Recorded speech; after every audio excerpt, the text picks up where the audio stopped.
bengingasabi ukuthi ngagura nomuntu, but I never used strength. Ngisebenzisa ingqondo. You seeing things kwabanye abantu that are different from what you have. I understand. It's not being envious, but it's you assessing izinto, because there's much time to assess and also introspect and even just view life in a different perspective when you're actually in jail. You understand? And then I move from la ngayiswa ngoba bathe abafuna ukugeleza kumele baye P1, and then I registered. You understand? Already saying itholile background, but it's not a pig style like la, because lana abantu balala phansi balala le apho Joanna kuyalwiwa and everything of that sort.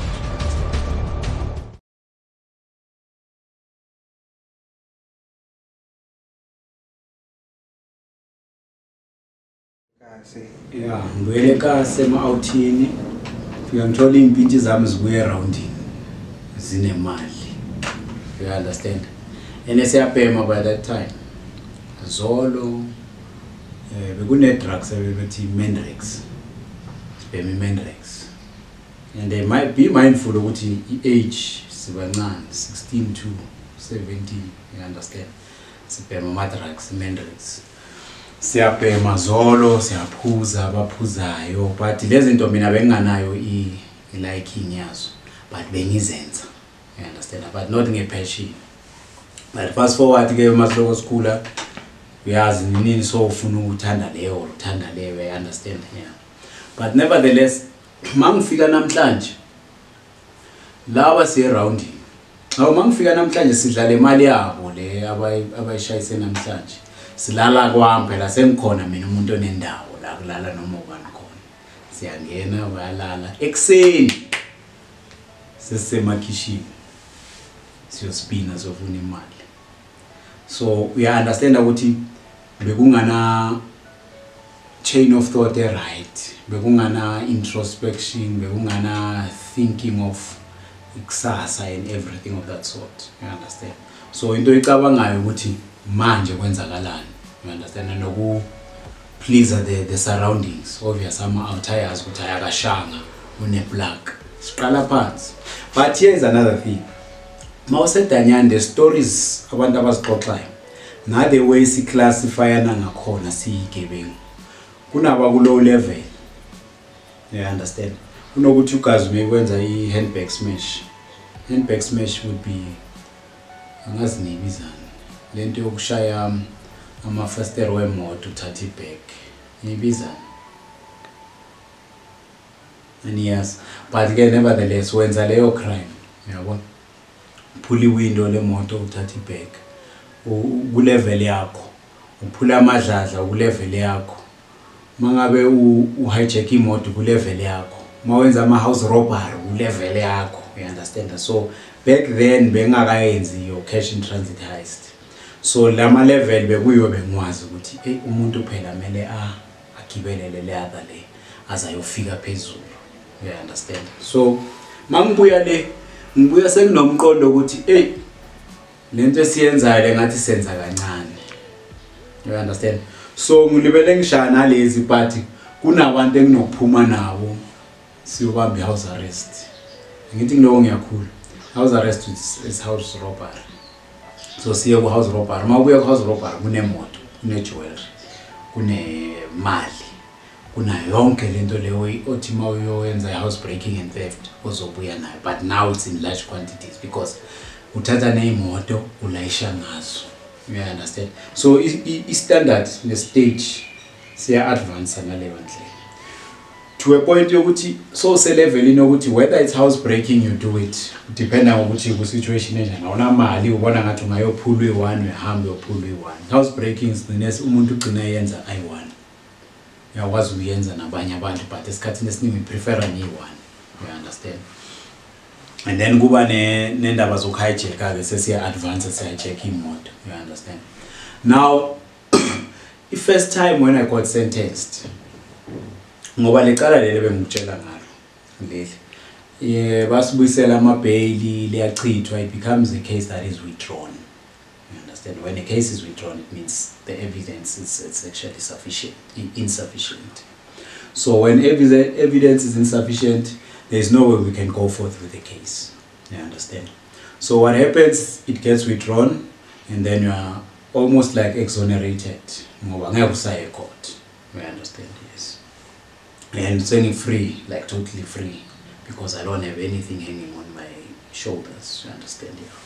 Then kuba nalento ukuthi ilevel se-advancile. Yabona ngelinye ilanga usekuseni siyaphuma sithi haya uthi siyo kwenye indawo kunomuntu ositshele ngomuntu, hayi ukuthi umsebenzi oserious, ukukhuluma ngayo ukuthi kunomunye umuntu othanda ukudlula la and udlula njalo ekseni ngama Sundays and la muntu uphatha imali yase store and uhamba ngekare so. Hayi lo muntu akakadluli lapha emarobotini bafethu awuthi sijikele la emarobotini samba C4.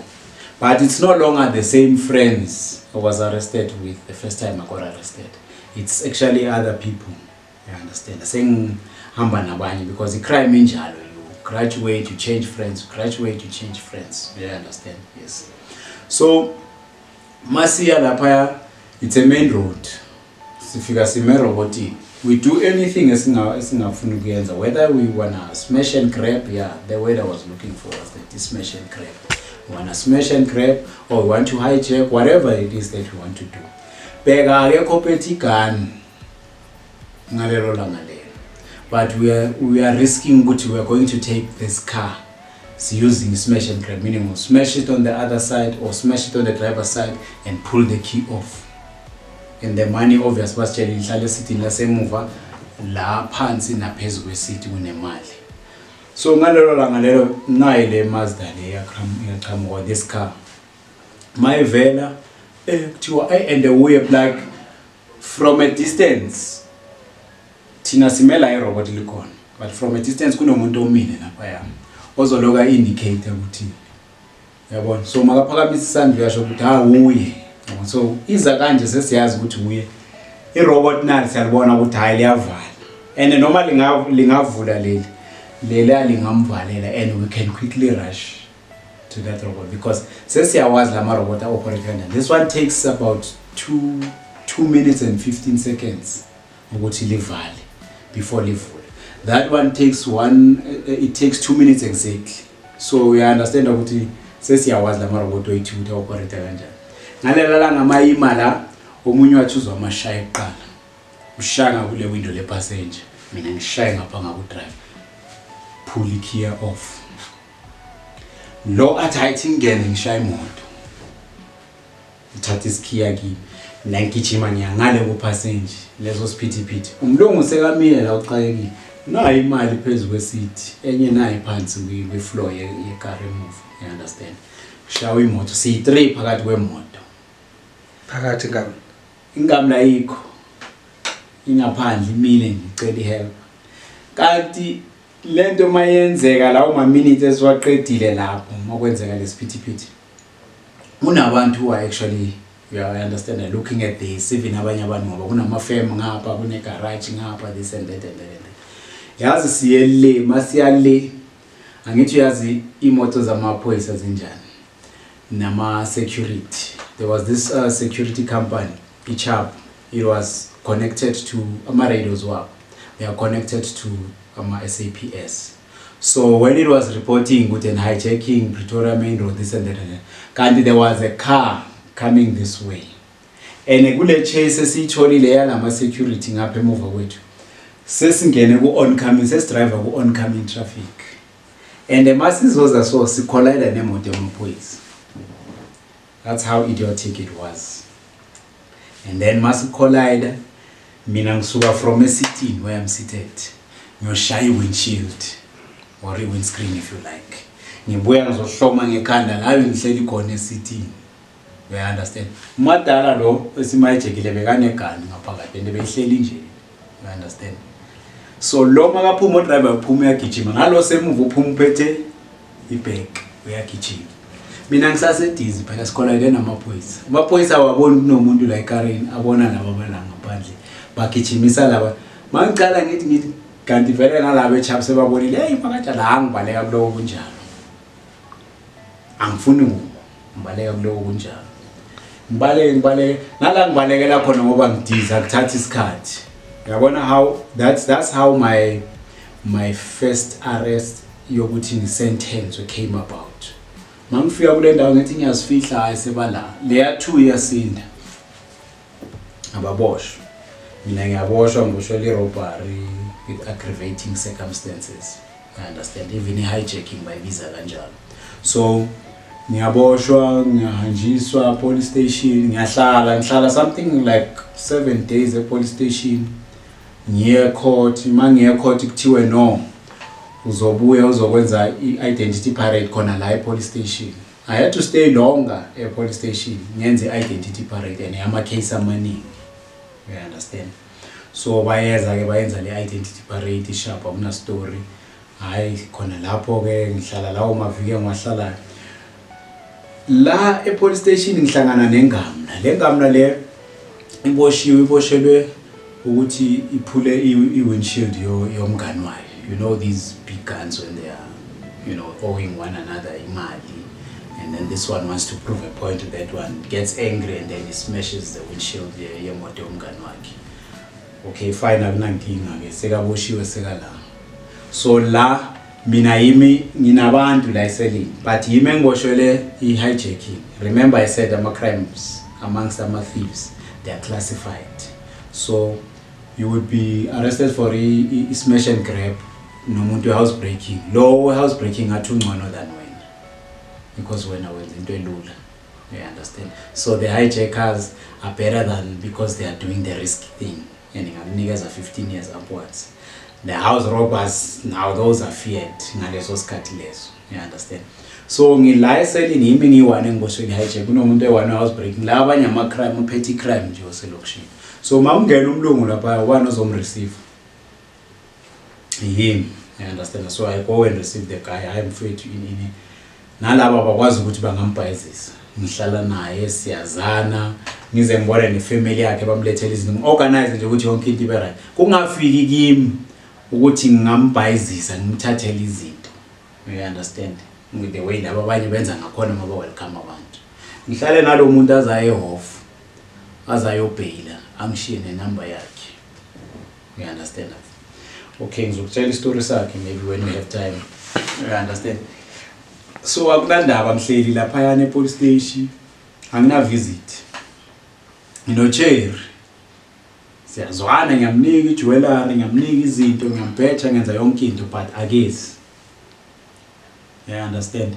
Igreaser obviously one, igrotman lami lona lenginalo lisesikolweni akusilula naye ukuthi afike. So akuna stress, ngiyazivayela. Ngiye-off, mangifike off bathi remand ngizobuya, bangishaya 7 days remand after le ma identity parade. Mangibuya after 7 days ngizo-attend i-court, ngithola ukuthi sesi set for we are ready for a bail hearing. I-bail bayiset at 7,000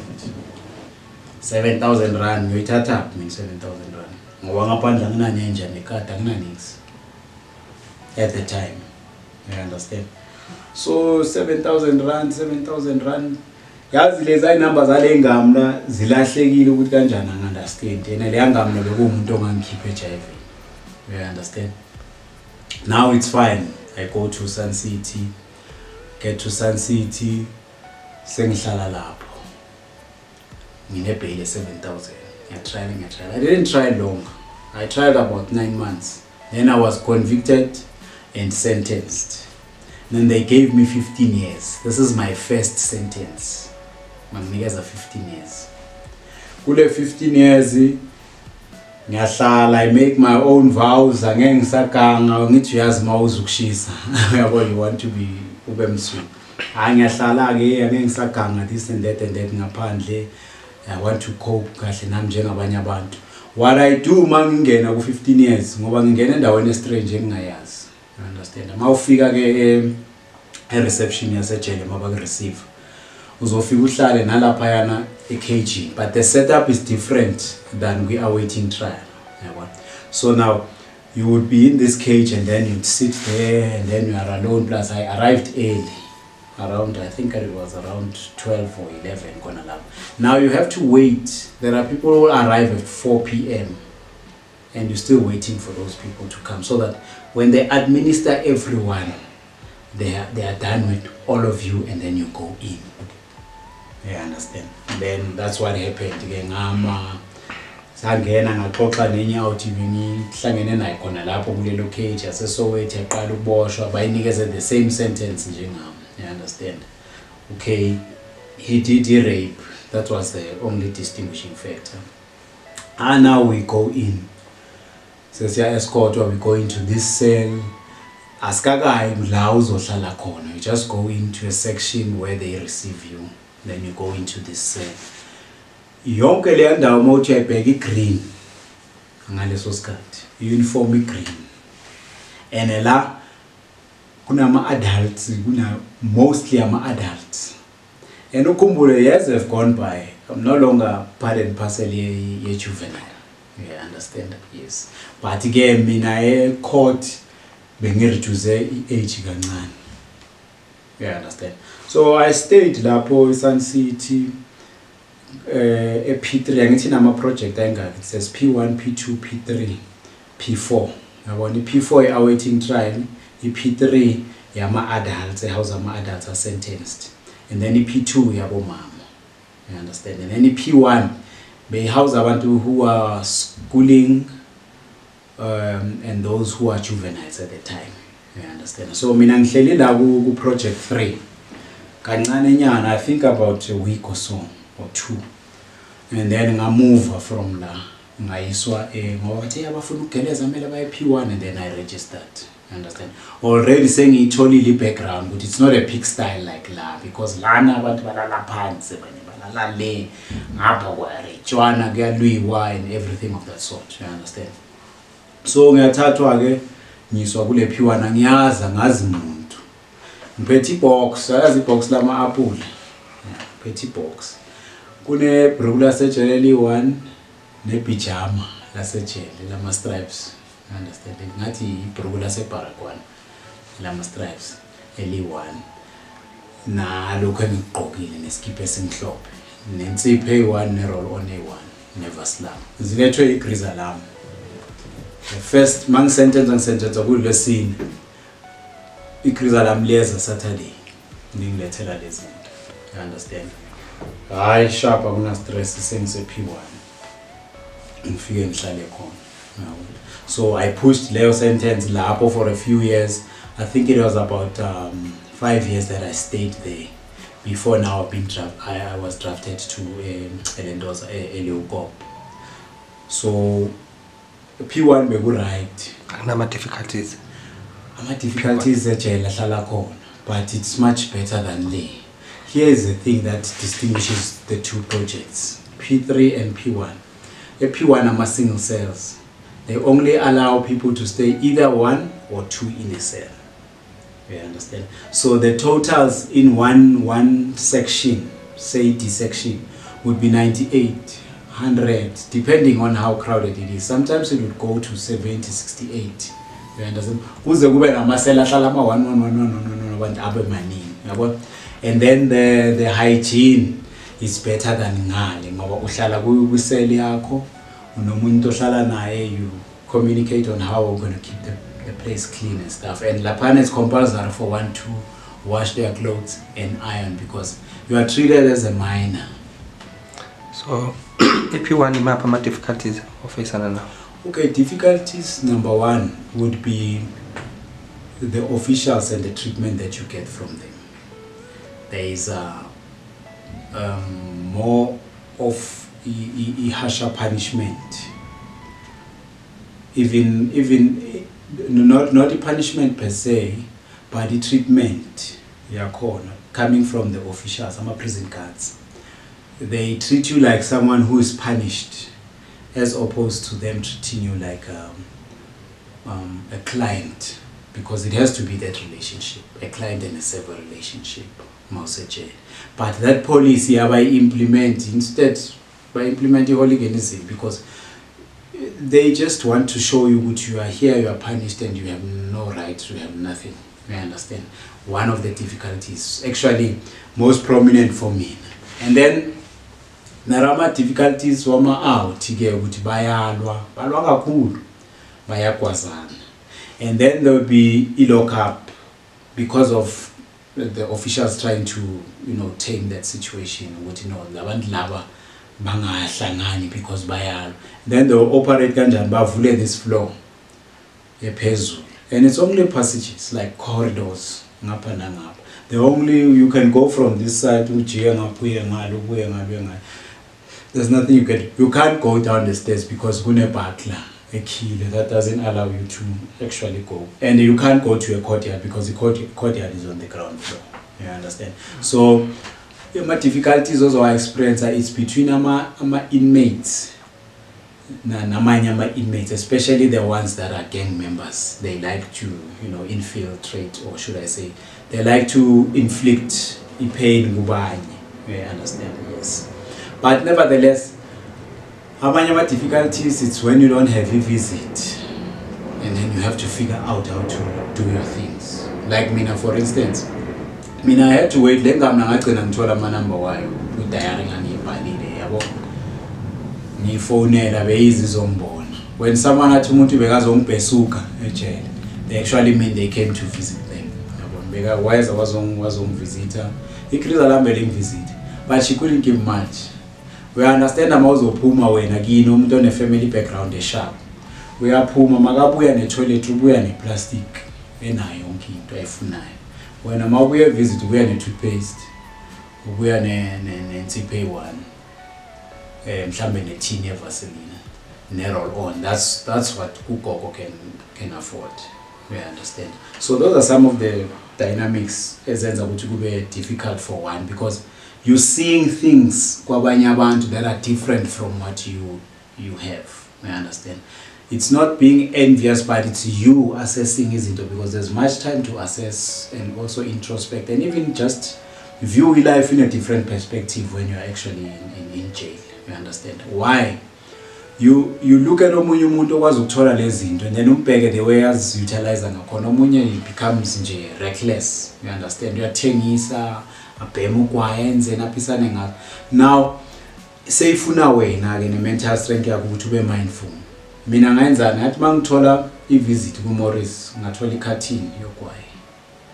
Icarton is like 10 packs of cigarettes in one thing, and then you sell that, and it was much money at the time.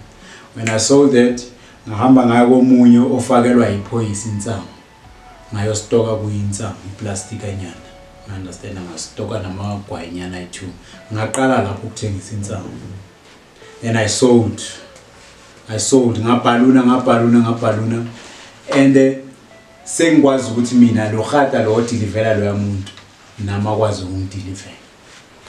Usurvive kanjani kuma gang since wena ukho ku gangsterism? Yeah. And ngapho uyathengisa ijeni? Yeah. I knew somehow that question would come, but survival yasejele, more than it is based on the physical aspect, or many people would want to base it on the physical aspect. It's actually based on mental strength. How do you utilize your mind? You understand? Now, as a thinker, you observe things, maybe from at bay, and then you look at what is happening là. Then you analyze their situation as umuntu ukuthi ayazi kanjani. Mina lama ngabhayisa ngayenza 1 2 3. You understand? And then there are homeboys, maybe by 2 3 nyana abakwazi abanye bakuma gangsters. You understand? And you form a relationship nabo niyazana, this and that and that. So kufanele ube wise la emqondweni. Not that they won't attempt to rob you, not that they won't attempt to come and bazokwenza isikoloto bese ba or bayenze anything to jeopardize leyo ntonyano izamayo. You understand? No, they will come, but okwakho ukubheka ukuthi yini eyenza labantu laba bamagenge, ngoba abantu bamagangster, they are not wise. A lot of them, they're not wise. They might think they are wise, but a lot of them, they're not wise because they're not using this. They're using le misome abanayo. You know, being in a gang, it gives you an advantage. You can tell me what to do, or you're gonna rob me, you can threaten me. Mostly they use threats more than in the yokusebenza nge-psychology yomuntu. You understand? So I was more of a person who uses mental strength than amandla. Bengasabi ukuthi ngagura nomuntu, but I never used strength. Because here's what I did. I sold mase ngikhula ngikwazi ukufaka like 5 liters yensangu. Ngikwazi ukuthatha from that 5 liter intonyana encane nje ibholonyana bese ngiyabheka la kunama gang so ngifika ikamp nekamp yabona big 5 bamba nina bamba ekseni nje mabayenza lama parade bane parade phela yabo bayenza so you go lapha yabanika sekuyaziwa ukuthi halani bicycle and akusumuntu oslehe because ama-gang analento ukuthi when you're doing something kufanele ubabhekele somehow, you understand. So that on its own it worked to my advantage because bengangacabanga ukuthi nginohata but bacabanga ukuthi ngistoka komunye umuntu and sell but still have regard to, you know, give them something, you understand. So yeah, I unfolded like that. Ngaze ngakhula wagcina sekusele mina loya muntu loya wahamba ngedraft sala mina kuleyo ndawo leyo umuntu okwazi ukufakelwa uhata orabo hata izolo. Mema uqala le business lena uqale maybe uprofita malini wenza malini maybe wagcina wenza malini so usele so wedwa. First time mangiqeda ukuthengisa iplastic eli1 ngayolanda 3 but ngasala na something because I have to buy ukudla, toiletry and stuff. Ngasala na something but ngatenga 3, so which means I would have bought 5 plastics and A1 we 100 rand at the time, which means I spent 100 rand with stocker and I made a profit of 100 rand I4. You understand? So it was beneficial for me. And then mangibuyela futhi ngibhaca uhata uzoshiya something kulo mfana sekathi ngidaye awuyenzi leyo nto le njengaleyo, you understand. Mamba na inyuke ekholi sizokhuluma yazongithola ediya ngeke udeliver endaweni one manje ube nendawo uyakuzwa mangithi kuwe i-mental strength yami mina bengicabanga bro namanje ngisacabanga yabona ngiyayisebenzisa lento leyo just that kwesinye isikhathi it's not i-environment yangaphandle niyasejele, it's different, you understand. Ejele you are confined and you depend on your mind for survival yakho, you understand. So ukhata lo yathi makafika deliver ngambhaca ngiyabona lo muntu ushiyela lo muntu into engaka yabona senthi amathi hey wena sikebe ngibhekile wenza lento ufuna ukungidlalisa lalisa inkukhu athola ukuthi ngimtshela hayi bamba na inyuke call mina nginandaba na ngeke uhlale udeliver endaweni ye1 kumele udeliver na le section yabo mangimenzani ngimnika le mali ngimtshela lamagama ngenzela ukuthi lento ibe ne-effect enqondweni yakhe azokwazi ukungikhumbula mangihlangana naye futhi and umuntu osebenza nathi uhlala ngibona, you understand. So ithe makufika amanye amalanga ekhona sectionini ngam-approacha straight ume uyi-1 u-isolated uyazibhemela ngathi hayi ngiyabuya mangifika kwempethe inyuku mfethu besa maybe lento beyithengwa maybe ukhipha 1000 ukuthi uthole 5 liter. So ma ukhipha 1000 akufani nangalesikhathi lesengithengisa later in the later years. Manje ukuthi ma ukhipha 1000 uhathuza nensango yakho uyahamba uyayithenga eze nayo. Manje ukwazi ukhipha 1000 uniko 1500 unika umuntu okuthengela uphinde unikeze iphoyisa ukuthi liyolanda kulowo muntu loyo, you understand. Kanti kuqala bothuma lona iphoyisa lambe loyithenga. So lo yamuntu wajwayela kanjalo ukuthi okay seka deliver ngapha nangapha and ngapha ngakimi uyaspoil itiyo iphuza lapha i-breakfast udla lapha yonke into yakhe amabhoots bapolisha nabafana bayenza yonke into lezo zinto ezinjalo. So uyakwazi ukumanipulate i-situation when you have a mental strength edanyana without being a gangster. And then ama-gang ayakwazi uku-respect because you can do things that they can't do. You understand ukuthi if ngikwazi ukumanipulate ugazi kuyigadi wena ushaya umthetho ayikho indaba yakho nje ukuthi nje wena mawubone abantu abangashaya umthetho uhamba wathathela izinto, you understand, or uyobagwajisa or uyobatshelana or ulwe nomuntu or uyokwazi umuntu akusumqondo lo, you understand. Umqondo ukuthi how do I survive in this situation that requires an art on surviving, you understand. Yes, so that's how I maneuvered esikhathini esinye and nanokuthi ngiyakwazi uku-avoid the confrontations engizibona ukuthi zizodestroya mina. Phela mina if I'm gonna be constantly in confrontation with people ngeke ngisakwazi ukubhayisa. What if ngiyashaya wangiswa ku solitary confinement, ama-prison guards ayangishaya ngisa ku solitary confinement, ikhabo yami isala nobani, i-business lami isala nobani? Uma ngibuya mina ngiqale phansi and mina kunanto engithembele kuyo, ngithembele ku what I have here in my presence, You understand? So i-mechanism yokusurvive ikaningi, and then nokuba nabangani ngoba ngithi ejele sinjani sisuke etrial sazana ngaphandle abanye sihlangana la ejele kanti wena uyigangster ngiyakwazi ke sahlala kanje. So mangile ngaphakathi angitreat njenge gangster mina ngikwazi uyi-out yami. So masiringa sithu nale ejele ngiringa nawo nawe uyangitshela ngalabantu onawo lezi ziyangikhinya so ama gangster amanye banokuthatha izinto zabo azozishiya kimi ngoba bafuna abafowabo babone.